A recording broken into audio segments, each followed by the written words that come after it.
Hey guys, Tom here with cellphonetrek.com. We're gonna do a little rumble here. We're gonna do a little heads up, bam, bam, bam, bam, stuff like that. We've got the Captivate for AT&T. It's an awesome little phone, and we have the Droid X. We'll do a little side-by-side comparison and let you guys see what the difference between the two phones are, see what might be for you, what won't be for you, etc. So let's just jump right into it. All right, here we go. We got Droid X, we got the Captivate, we got Verizon, we got AT&T, two different networks, two different mantras. So here we go. Let's get them heads up. And oh, we're not gonna smash them together. I bet you wanted that though. Physical differences right off the bat, knock that out. 4.3-inch capacitive touchscreen with TFT display, and we have a Super AMOLED 4-inch display. Screen is definitely going to be much nicer in the Captivate, just what it is. We have physical hard keys for menu, home, back, Google search. Here we have menu, home, back, Google search. Both are Google search, both are Android 2.1 devices. We're going to go ahead. They both have 7 home screens. Let's see. The only difference between the two phones, they all have volume rocker bars and power bars and micro USB charging. However, we do have a mini HDMI output source here on the left bottom hand side and a dedicated camera key. We don't have either of that for the Captivate. A little disappointing, yes, I know. Both phones have DLNA, or no, the Captivate has a DLNA service, and I'm 100%, nope, and so does the Droid X. I was sure, I was thinking of the original Droid, I don't know why.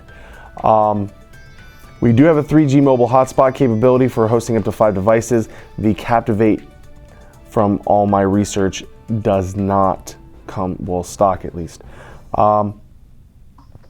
We have daily briefing, we have Galaxy S UI on top of the Captivate, and here we have a version of Moto Blur, a downgraded, simplistic version, basically just to help you with your social networking, which is really where people are going with mobile phones nowadays. As you can tell, side by actual size here, they're flat on the ground, so now I can twist it. The Droid X is a bit longer, and it's a little skinnier, but with this camera housing, it is actually thicker than the Captivate. It's a little heavier. We have 3.5 millimeter headset jacks, and difference between these menus is we have up to down and we have left to right. We also have Samsung Media Hub, which helps you buy, rent your favorite movie and DVDs. We don't have any program like that on the Droid X. You do have YouTube. They both have YouTube.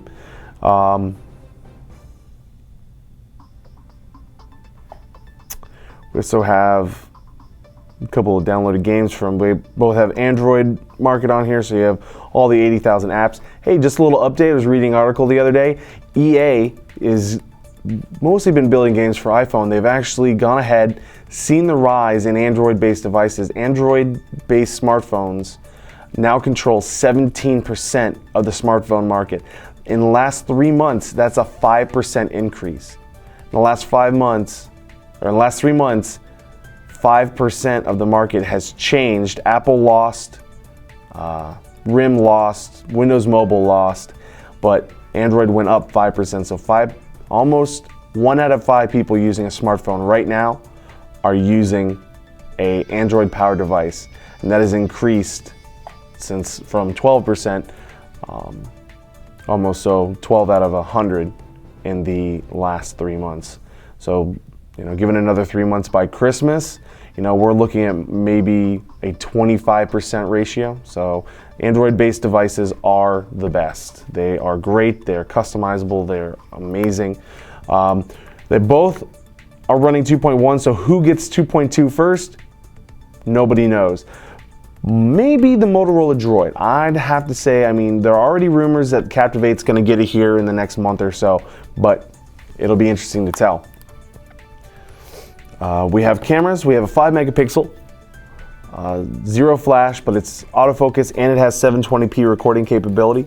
We also have the dual LED flash, 8 megapixel, and it has 720 recording capability. So the camera is nicer. It does have a bigger screen. The screen isn't as nice, but it also has a good feel. It's a little thinner in the hand, You get this little half pipe here, but that's not too bad. That's, you know, extremely livable. And plus, with it elevated, you can get your finger underneath here with this little space. And you also have a dedicated camera key, so it's a little easier to use. You do also have 3G mobile hotspot. You know, even though the screen isn't as nice, it's still big and it's still a really nice screen. Don't get me wrong. You know, but just these Super AMOLED screens are just really, really amazing. You don't have the Media Hub, however. Media Hub allows you, again, like I said, you can just simple one button. You can rent, buy, and download favorite TV shows and movies on your Galaxy S phone.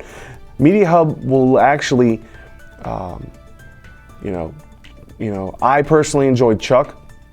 When Chuck comes on, literally the next day, I can go into Media Hub and download, rent or see Chuck on my phone the next day, that next morning.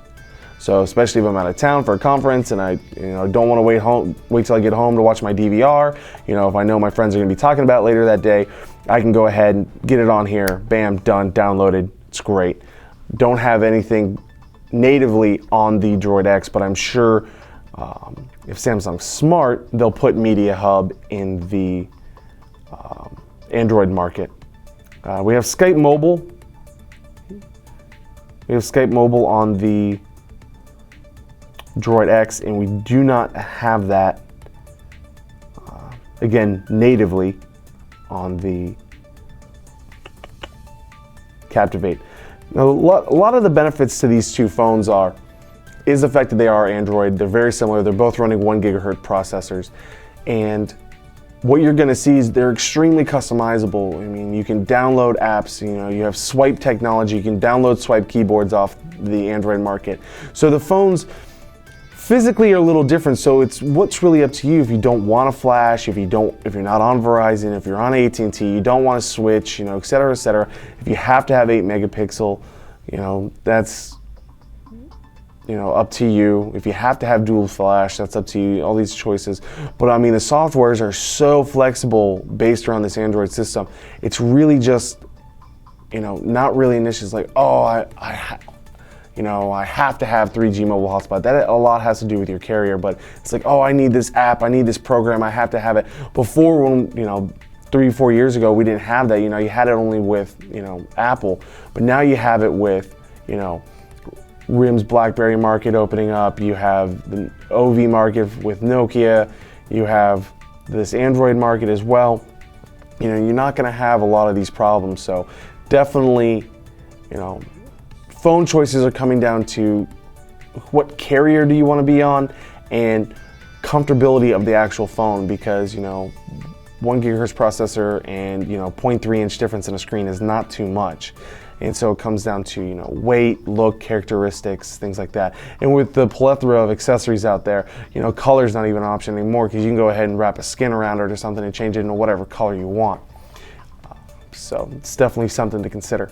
Again, in my opinion, if I had to pick with all the personal preferences that I like, the Droid X is my phone that I would pick. I'm not a fan of Verizon's customer service, calling them up, asking them to help me out with some things. They're a little rude. They're a pain in the butt, in my opinion, and they're a little cocky and a little conceited, but that's what it is. So I'd have to say the Droid X, even though it doesn't have a nicest screen, the camera options are nice. The 3G mobile hotspot option is nice, hosting up to 5 devices, and possibly getting 2.2 before the Captivate would be one of my reasons for purchasing the phone. But they're both still really amazing devices, really great, really high-end, definitely something to look at. And they cost the same whenever you buy them for their perspective. They're both $199.99 with 2-year contract extension on either Verizon or AT&T respectively. I'm Tom, cellphonetrek.com. Go to cellphonetrek.com for all your latest cell phone news and reviews. We're also on Facebook and Twitter. Check us out there, at cellphonetrek on Twitter and Facebook. Cell Phone Trek, find us and hit the like button. It's just that simple, so I appreciate that. Again, thanks for watching. I hope you have yourself a great day.